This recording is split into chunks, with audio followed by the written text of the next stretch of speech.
Week 12 of college football, the number 7 Texas Longhorns head to Ames, Iowa to take on the Cyclones. 7 p.m. on Fox. Texas is currently an 8.5-point favorite. Ted, Texas escaped Fort Worth with the win last weekend. Now they head to Ames at night in November. What could go wrong? Yeah, a lot on the line. A lot on the line for Texas. Ewers is back in there. They're, they lost the running back, which is going to be a big factor. But man, they've just been getting by here recently, and you got to wonder: can you continue to live like that, or are they going to start to pull it together and play a little bit more solid football? I think the Jonathan Brooks loss, and I feel terrible for that young man. He had Yeah. had such an awesome season.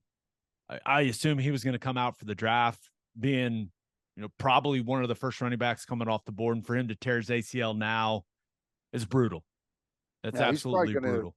he's probably going to be knocking on 1,500 yards for the season. He was over 1,100, I believe. So, yeah, that's tough for him. And he was, they have some good schemes and they block some stuff up, but a lot of what he does is like some really impressive individual effort stuff. Yeah, and we'll see if CJ Baxter, right? All world freshman, if he can step up in his place. That Texas offensive line, they got to play well in this game.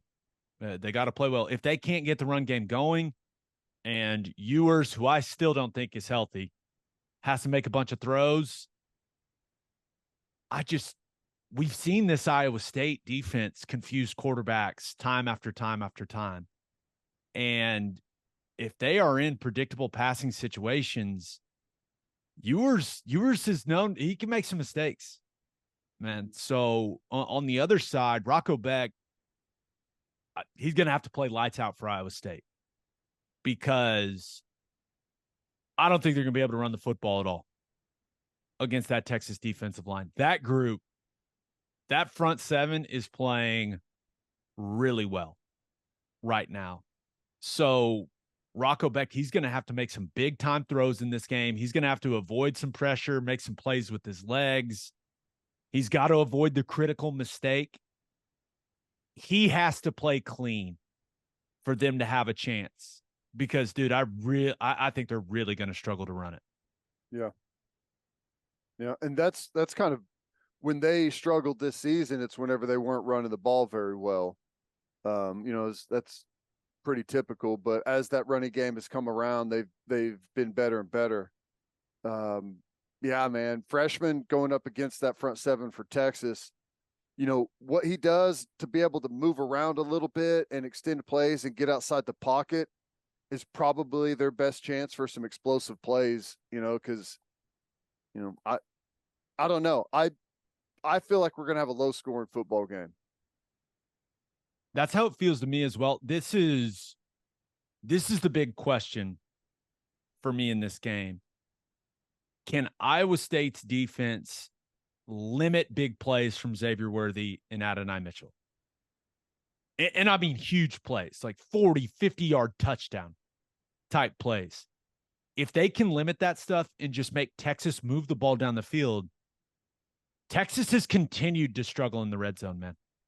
Mm-hmm. When those windows have gotten tighter, when the field is compressed, they've not done a particularly good job offensively. So if you're Iowa State and you can not let them score from forever away with Mitchell and Worthy, then if you can force field goals in the red zone, who knows what happens?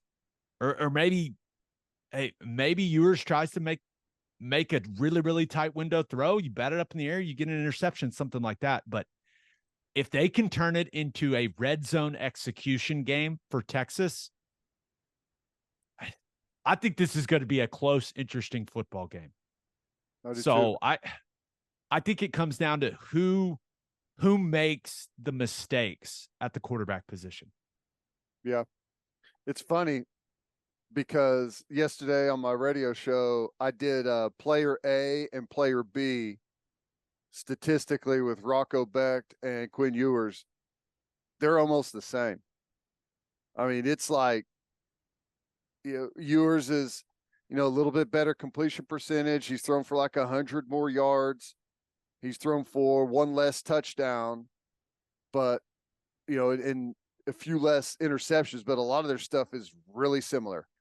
And I think it's going to probably boil down to which one of those two guys plays the best. And if Texas can have any semblance of the run game that they had with Jonathan Brooks, if the run game is not there, because that's really what takes the pressure off Quinn Ewers. And if he doesn't have a running game, I'd give me Iowa State. I mean, to me, that's going to tell the story is, can CJ Baxter in the running game make up for the lack of Jonathan Brooks? If not, I think Iowa State wins it. Yeah, and clearly a lot of OU fans going to be cheering for the Cyclones in this one. Yeah. It should be a crazy atmosphere too. I mean, that's a fun place to play. It's not huge, but it's one of the bigger stadiums in the Big 12, 65,000, and it's going to be a crazy atmosphere with everything that's on the line right now. I'm with you. All right, next game, number 5, Washington goes to Corvallis to take on the number 11 Oregon State Beavers.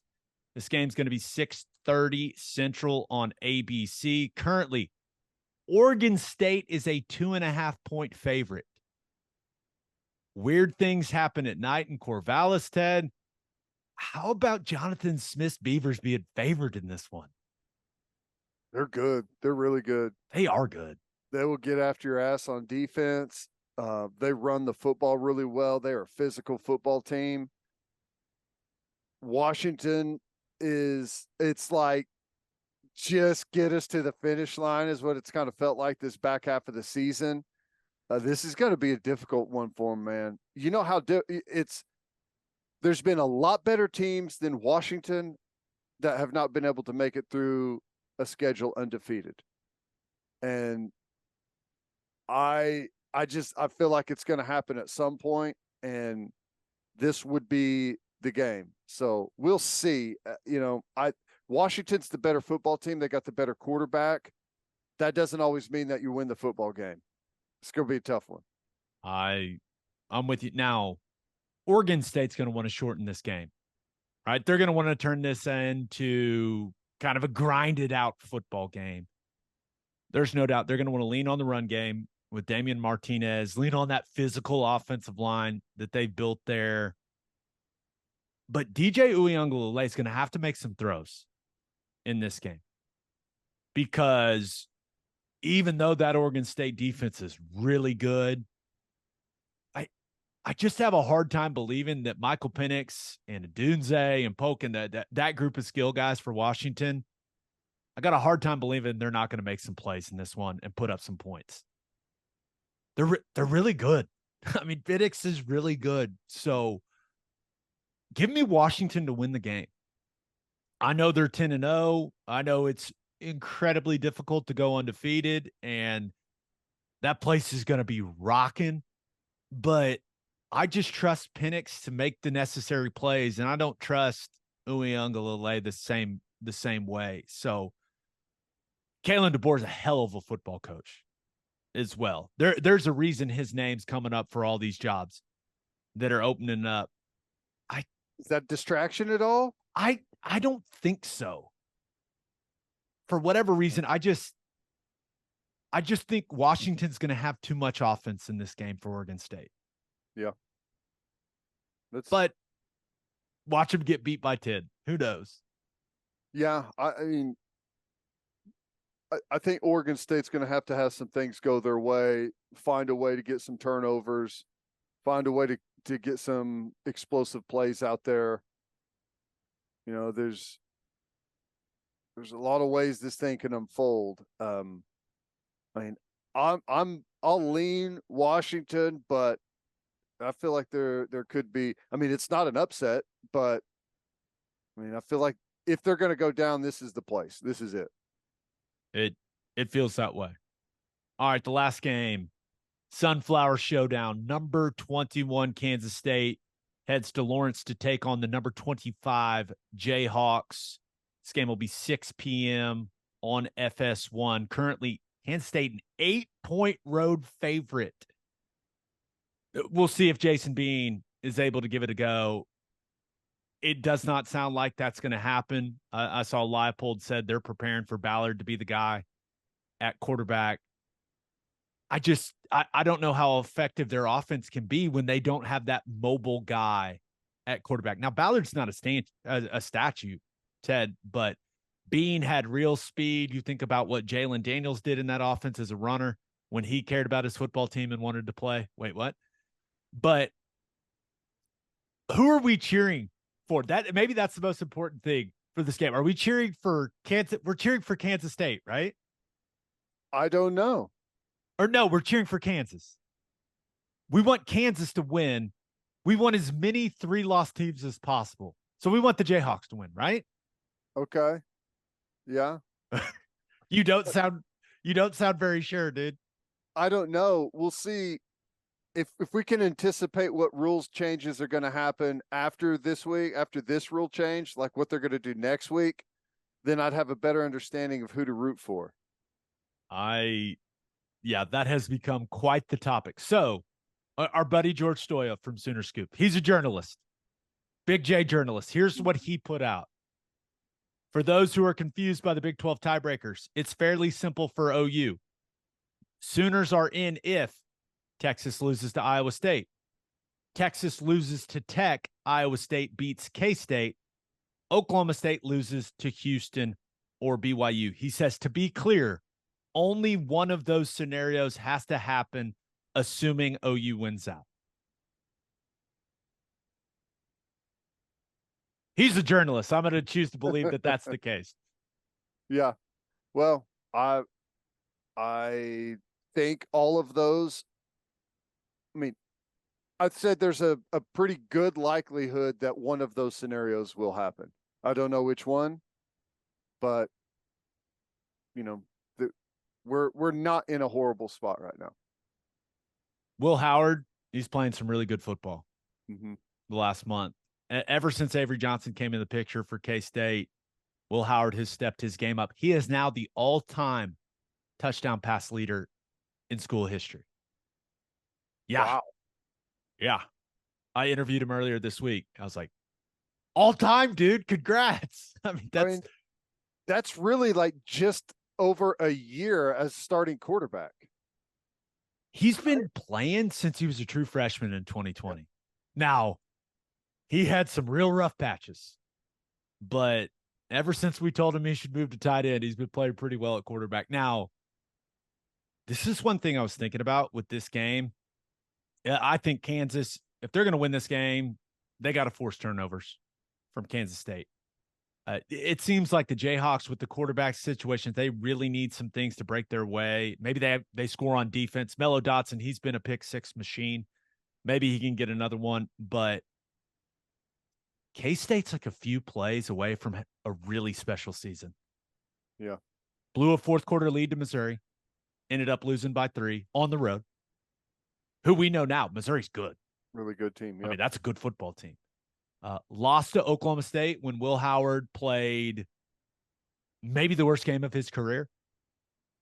If he plays 10%, 20% better, they win that game. And then they lose in overtime to Texas. Right? Had every opportunity at the end of regulation and in overtime to win that game. They're a few plays away from being 10-0 and ranked like number 5 in the country. I don't know. It's crazy. And what's weird though is like you still wonder if they're going to give you that weird game, you know, and maybe they already got it out of the way. That was the Oklahoma State game.